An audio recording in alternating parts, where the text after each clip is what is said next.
Poutine. C'est de ça qu'on va parler tout de suite. Est-ce que finalement ce serait pas une illusion de faire payer le chef du Kremlin? C'est en tout cas à la une du nouveau numéro du magazine L'Express, dont LCI est partenaire, faire payer Poutine. Ça fait 2 ans que les Occidentaux tentent de couper les vivres au maître du Kremlin.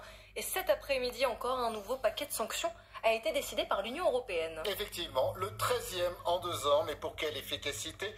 Est-ce que tout le monde joue le jeu? Vous allez voir, il y a des surprises et comment la Russie surtout arrive encore à s'en sortir. Bref, pour reprendre la une de l'Express, faire payer Poutine, oui mais comment?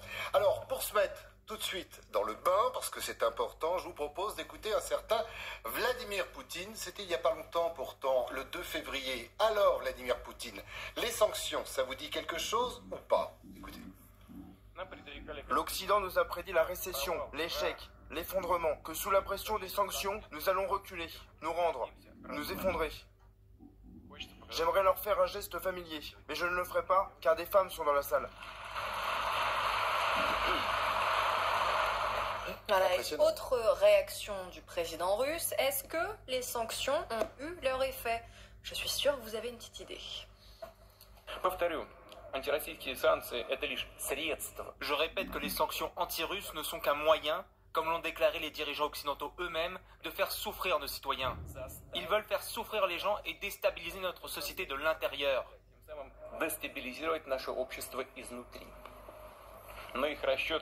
Mais leur calcul était faux.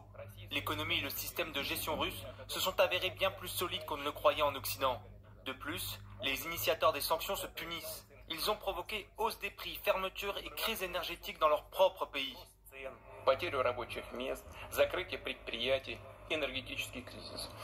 Renaud Pilat, votre réflexion à la première intervention de Vladimir Poutine. Il est devant des femmes, donc il est poli, il ne fait pas le geste. Ça vous a surpris?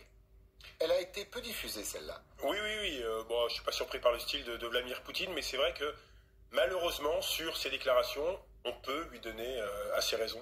Parce que c'est un doux rêve, les sanctions. Au bout de 2 ans, vous vous souvenez de la phrase de Bruno Le Maire, ministre de l'économie français, qui disait nous allons mettre à terre, nous allons faire la guerre économique à la Russie. Bon, on se rend compte que 2 ans après, la croissance est là, assez forte. Il n'y a pas de rupture sur les produits, il n'y a pas de changement véritablement dans l'économie russe, et surtout, il y a, alors là c'est un peu en trompe-l'œil, mais il y a surtout une industrie de guerre, il y a une relance par l'économie de guerre qui fait que, eh bien, on voit que la Russie ne souffre pas. Alors on dit que c'est un poison lent, mais au bout de 2 ans, ça devrait fonctionner, ça ne fonctionne pas comme ça devrait fonctionner. Oui, Samantha de Bendern, je vous fais réagir.